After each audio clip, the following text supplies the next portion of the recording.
तो आइए, आप सबका स्वागत है आदर्श जीवन की यात्रा के चौथे दिन जादुई स्वास्थ्य में। तो प्रिय बंधुओं, आज हम चर्चा करेंगे जादुई स्वास्थ्य के विषय में। और मैं उम्मीद कर सकता हूं आप सब से कि पिछले 3 दिन का जो अभ्यास है वो आप लगातार कर रहे होंगे। और जिनको पहले की वीडियो नहीं मिली हो तो वो हर वीडियो के डिस्क्रिप्शन में जाकर के आप देखेंगे तो मैं पिछली वीडियोज के लिंक जो है ना उसमें डाल देता हूं। और वैसे मैं पीछे लास्ट में जाकर के निवेदन करता था, आज मैं शुरुआत में निवेदन कर रहा हूं कि यदि आप चाहते हैं किसी का भी, आपके मित्र का, आपके सगे संबंधी का जीवन एकदम से परिवर्तित हो जाए, बदल जाए, जो दुखों से भरा हुआ था उसमें सुखों का वास हो, वहां पर आनंद ही आनंद हो, तो यदि आप किसी के विषय में भी ऐसा चाहते हैं, किसी की भलाई चाहते हैं, तो मेरा आपसे निवेदन है कि ये वीडियो उनके पास जरूर शेयर करें। वो इस 28 दिन के कोर्स को यदि करते हैं तो उनका जीवन एकदम से रूपांतरित हो जाएगा, एकदम से बदल जाएगा। प्रिय बंधुओं, ये बात मैं कोई पढ़ी पढ़ाई या सुनी सुनाई नहीं बोल रहा हूं, मैंने खुद के जीवन में बदलाव होते हुए देखे हैं। और आगे आगे जैसे हम चर्चा में आगे बढ़ेंगे इस कोर्स में 28 दिन के में, तो आपको सारी चीजों का पता लगेगा कि कैसे कैसे मेरे खुद के जीवन में जो बदलाव आए। और जब से मैंने यूनिवर्सल लॉ ऑफ अट्रैक्शन को, आकर्षण के नियम को अपने जीवन में धारण किया है, जब से मैंने ग्रेटिट्यूड यानी कृतज्ञता को अपने जीवन में धारण किया है। हालांकि हम सबको लगता है कि हम लोग कृतज्ञ हैं, हम तो हमेशा धन्यवाद करते हैं, जब भी कोई हमारे कोई काम आता है तो हम उसका धन्यवाद करते हैं। लेकिन जब आप ये 28 दिन का अभ्यास आप पूरा करेंगे तो आपको पता लगेगा कि हम तो कुछ भी कृतज्ञ नहीं थे, वो केवल औपचारिकताएं हम अपने जीवन में पूरी कर रहे थे। और यदि जो व्यक्ति कृतज्ञ है उसका जीवन वास्तव में एक अद्भुत जीवन होगा, इसमें कोई दो राय नहीं है, क्योंकि मैंने उसे जी करके देख रहा हूं और पिछले 8 वर्ष से मैंने इस चीज को अपने जीवन में धारण किया है। तो प्रिय बंधुओं, चलिए हम चर्चा करते हैं आज के विषय पर, जो कि जादुई स्वास्थ्य का विषय है। इससे पहले हमने पहले दिन का विषय था आपका नियामतें गिनने का, जो पूरे 28 दिन तक लगातार चलेगा। दूसरा जो विषय था आपका जादुई पत्थर का, जादुई स्टोन का, वो स्टोन आपको हाथ में लेकर के रात्रि को सोने से पहले पूरे दिन में हुए कार्यों के विषय में विचार करना था। जितने भी अच्छे अच्छे कार्य आपने पूरे दिन में किए थे उन सब के विषय में मंथन करना था और उन सब में से एक सबसे अच्छा कार्य को चुनना था और उसके लिए धन्यवाद धन्यवाद धन्यवाद ये जादुई शब्द 3 बार बोल करके सोना था। ये 2 कार्य जो ये पूरे 28 के 28 दिन चलेंगे। बाकी अभ्यास जो है वो प्रतिदिन के प्रतिदिन चलेंगे। तीसरे दिन का अभ्यास था तीसरे दिन करना, चौथे दिन का अभ्यास चौथे दिन करना, 5वें दिन का 5वें दिन। तो और अगर आपके पास समय हो तो आप प्रत्येक अभ्यास को भी नियमित कर सकते हैं। हमारी तरफ से कोई दिक्कत नहीं, उतना ज्यादा आपको लाभ भी मिलेगा। और खास करके जिस विशेष चीज की आपको जरूरत हो उसको आप प्रतिदिन का अभ्यास में लेकर के आएंगे तो आपको जल्दी वो चीज मिल जाएगी। तो प्रिय बंधुओं, अभी हम 12 दिन के अभ्यास में मैंने बताया था कि हम लोग उन चीजों के प्रति कृतज्ञ होंगे जो हमारे पास में हैं, जो हमारे पास में इस समय हैं, उनके प्रति हमें कृतज्ञता प्रकट करनी। अगले 10 दिन में फिर वो चीजें आएंगी जो आपके पास नहीं है, उनको कैसे आपको हासिल करना है, ठीक है। और अगले 6 दिन, तो लास्ट के 6 दिन आपको एकदम से बदलने वाले होंगे आपके जीवन को। तो आज हम बात करेंगे जादुई स्वास्थ्य के विषय में और अगली जो वीडियो होगी कल हम चर्चा करेंगे आप सबका, मुझे लगता है कि आप सबका फेवरेट होगा, आप सबकी जरूरत होगी जादुई धन के विषय में। जी हाँ प्रिय बंधुओं, धन सबको चाहिए। तो धन, अर्थ के बिना, आज समाज में अर्थ के बिना परमार्थ ही नहीं हो सकता है, तो अर्थ के बिना घर का काम तो कैसे चलेगा। तो इसीलिए अर्थ सबको चाहिए। तो वो हम कल की वीडियो में चर्चा करेंगे, जादुई धन कैसे आप प्राप्त करें, कैसे अपने धन को आप बढ़ाएंगे। आज का विषय है जादुई स्वास्थ्य। प्रिय बंधुओं, मैं अक्सर सोचता हूं ये बात कि स्वास्थ्य जो है वो सबसे बड़ी पूंजी है। स्वास्थ्य जो है वो सबसे मैं कहूंगा कि सबसे बड़ा धन आपके पास में है, वो सबसे जरूरी चीज हमारे लिए जीवन में है। क्योंकि यदि शरीर स्वस्थ है तो ही हम संसार के समस्त सुखों का भोग कर सकते हैं। यदि शरीर रोगी है तो हम किसी भी संसार के सुख का भोग नहीं कर सकते। आपके पास कितना ही पैसा हो, कोठी कार बंगले हो, चाहे जो मर्जी आपके पास में हो, यदि आप स्वस्थ नहीं हैं तो फिर निश्चित रूप से आप उन सुखों का भोग नहीं कर सकते। इसीलिए अपनी कहावत भी है कि पहला सुख, जी हाँ, निरोगी काया, पहला सुख निरोगी काया। तो ऐसे ही हमारे पूर्वजों ने कहावतें नहीं बनाई हैं।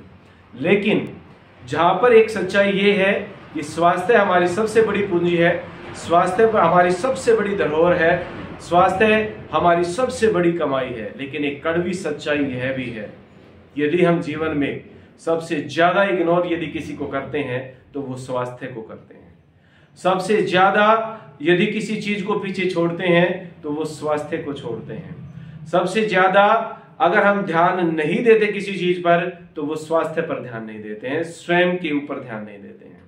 अगर बारी हो किसी और की सेवा करने की तो आप खूब करेंगे, लेकिन जब बारी आती है स्वयं के प्रति कि योग अभ्यास कर लिया करें, प्राणायाम कर लिया करें, थोड़ी साधना कर लिया करें, शरीर स्वस्थ रहेगा, निरोगी रहेगा, आप आनंदित रहेंगे, तो एक ही जवाब सबका मिलता है, क्या करें? समय नहीं है, समय नहीं है, समय नहीं है। बस यही हम सबका जवाब होता है। लेकिन प्रिय बंधुओं, आप याद करना उस छोटी सी बीमारी को, जब आपको केवल सर्दी खांसी हुई थी, जब आपको केवल जुकाम हुआ था, या केवल आपको बुखार ही हुआ था, या केवल आपको सिर में दर्द ही हुआ था, या केवल आपको हाथ पैरों में दर्द ही हुआ था। ध्यान कीजिए उन दिनों को। उस समय आप केवल और केवल एक ही बात सोच रहे थे कि कैसे न कैसे करके मैं जल्दी से ठीक हो जाऊं, मैं जल्दी से स्वस्थ हो जाऊं, मैं जल्दी से निरोगी हो जाऊं, मैं जल्दी से हेल्दी हो जाऊं। बस इसके अलावा आप कुछ भी नहीं सोच रहे थे। गलत कह रहा हूं तो आप बता सकते हैं, सच्चाई यही है। तो एक्चुअल में हमें स्वास्थ्य की कीमत तभी पता लगती है जब हम लोग रोगी होते हैं। एक छोटी सी बीमारी लग जाए, गैस ही अगर पेट में बन जाए तो नचा देती है, तब हमें स्वास्थ्य की कीमत का पता लगता है। तो प्रिय बंधुओं, क्यों आप प्रतीक्षा करते हैं बार बार रोगी होने की? क्यों आप प्रतीक्षा करते हैं कि बार बार आपको बीमार होने के बाद में ये समझ में आए कि मुझे स्वस्थ होना, स्वस्थ होना, स्वस्थ होना?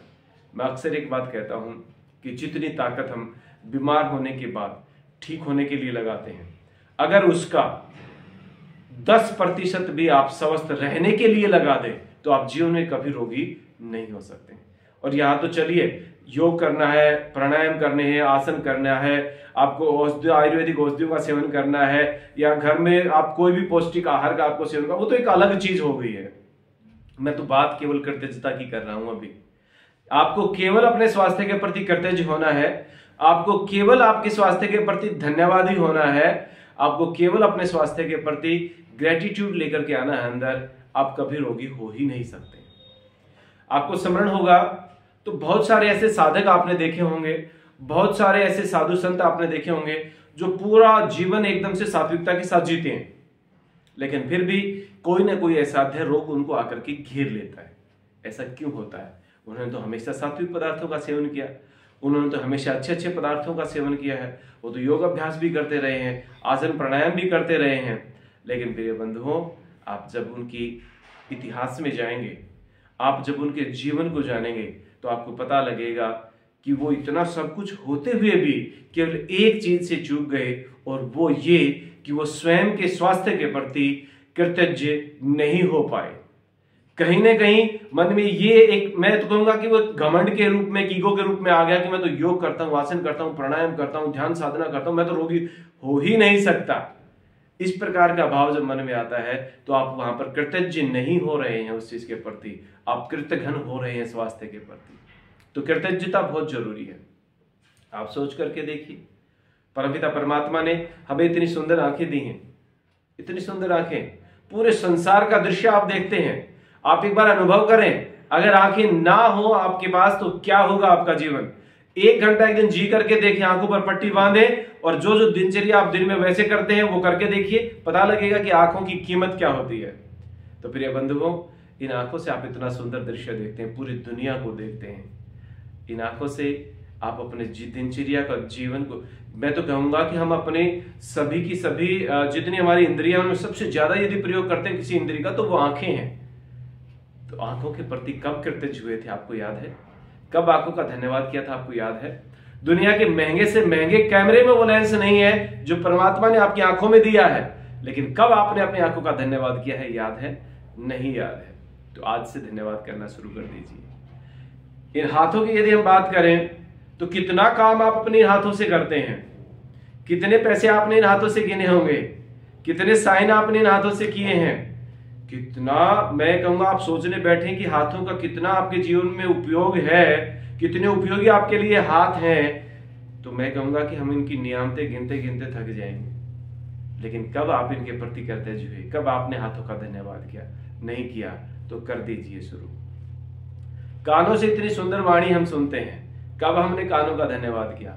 नाक जिससे आप श्वास लेते हैं, जिस प्राण शक्ति के कारण आप जीवित हैं, कब आपने अपनी नाक का धन्यवाद किया? जो जिह्वा जिससे आप अनेक व्यंजनों का स्वाद ले लेकर के खाते हैं, कब आप अपने जिह्वा का आपने धन्यवाद किया? अगर ये स्पर्श की इंद्री ना हो, अगर आपको स्पर्श महसूस ना हो, तो क्या आपका जीवन हो जाएगा? सोच करके देखिए। तो कब आपने स्पर्श इंद्री का धन्यवाद किया? ये पैर जिनसे आप चलते हैं, पता नहीं कितने आज तक आप चल लिए होंगे, आप दौड़ते हैं, चलते हैं, माने बिस्तर से बाथरूम तक अगर जाना आपके पास पैर ना हो तो आप कैसे जाएंगे? आपको सारा दिन रसोई का काम करना है, भाग दौड़ करनी है, इधर उधर जाना है, ड्यूटी पर जाना है, ऑफिस में जाना है, अपने बिजनेस के लिए जाना है, सारा दिन ही तो हम अपने पैरों का प्रयोग करते हैं। यदि पैर ना हो तो आपका जीवन कैसा होगा? सोच करके देखिए। लेकिन कब हम अपने पैरों के प्रति कृतज्ञ हुए? ये ध्यान ही नहीं है, हुए ही नहीं असल में। तो फिर से अब एक बार फिर से आप मन में ठाने कि हम अपने पैरों के प्रति कृतज्ञ रहेंगे। वो पेट जिसके अंदर ऐसे ऐसे ऑर्गन परमपिता परमात्मा ने लगाए, जितने लीवर है, आपका किडनी है, आपकी आंतें हैं, आपका पेनक्रियाज है, सारे के सारे ऑर्गन ही तो आपके पेट में हैं। और कैसे कैसे पदार्थों को आपका पेट पचाता है। आप अपनी गाड़ी में, जो डीजल वाली गाड़ी है, उसमें पेट्रोल डाल करके देखिए, पेट्रोल वाली में डीजल डाल करके देखिए, कितनी देर चलेगी? इंजन सीज हो जाएगा। लेकिन ये इंजन परमात्मा ने ऐसा बनाया, इसमें पता नहीं कितनी उल्टी सीधी चीजें आप डालते हैं। किसी विवाह शादी में आप जाते हैं, एक स्टॉल से शुरू होते हैं और सारी स्टॉलों का व्यंजन आप चख लेते हैं, सब विपरीत स्वभाव की चीजें वहां पर मिलती हैं। लेकिन फिर भी ये आपका शरीर रूपी जो इंजन है, जो पेट रूपी इंजन है, उसको पचाता है। लेकिन कब आपने इसका धन्यवाद किया? आपके फेफड़े जो आपके रक्त का शोधन करते हैं, आपके माने एक एक लंग्स के अंदर जो है ना छोटे छोटे छिद्र होते हैं, और हर एक लगभग 7 करोड़ 30 लाख छिद्र आपके लंग्स में होते हैं। वो आपके रक्त का शोधन की प्रक्रिया को करते हैं। कब आपने अपने लंग्स का धन्यवाद किया? कब आपने अपने फेफड़ों का धन्यवाद किया? याद कीजिए। अगर रक्त का शोधन की प्रक्रिया ना हो तो क्या हमारा जीवन होगा? अगर रक्त का शोधन नहीं होगा तो आपके एक एक रोम तक जो ऑक्सीजन जा रही है वो पहुंच ही नहीं पाएगी वहां तक। आपकी इम्यूनिटी पावर कैसे बढ़ेगी? रोग प्रतिरोधक क्षमता कैसे बढ़ेगी?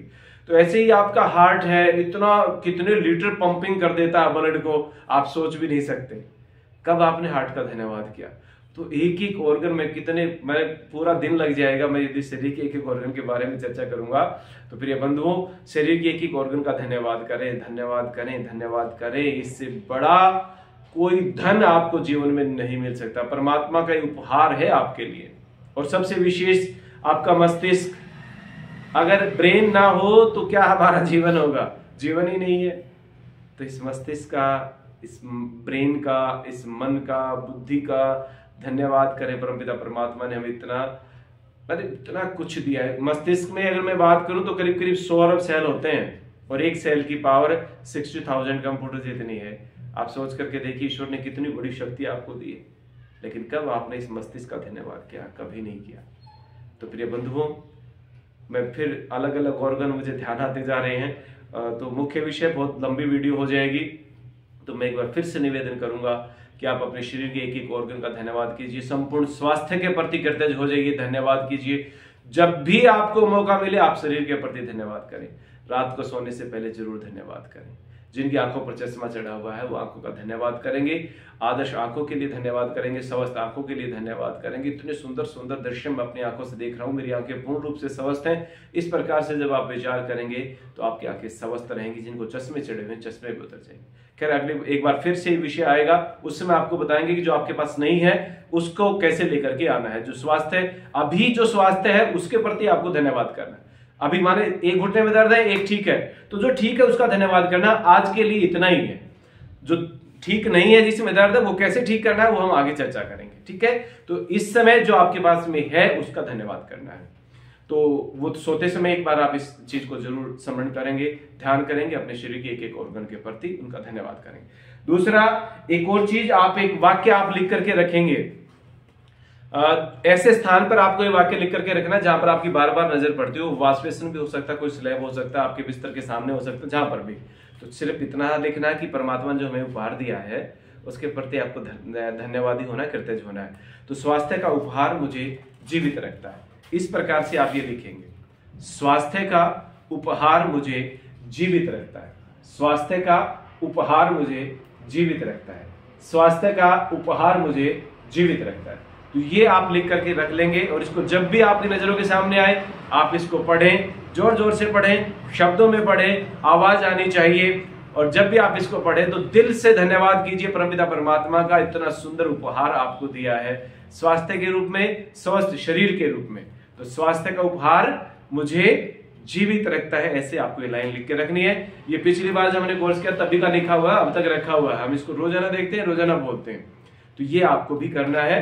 तो आज के लिए बस इतना ही। अगला विषय हमारा रहेगा जादुई धन, कि धन यदि हमारे पास कम है तो क्यों है, कैसे बढ़ेगा, उसके विषय में हम अगली वीडियो में चर्चा करेंगे। आज के लिए बस इतना ही। परमपिता परमात्मा आपको हमेशा स्वस्थ रखे, आनंद में रखे। इन्हीं शब्दों के साथ आप सबका बहुत बहुत आभार। धन्यवाद, धन्यवाद, धन्यवाद।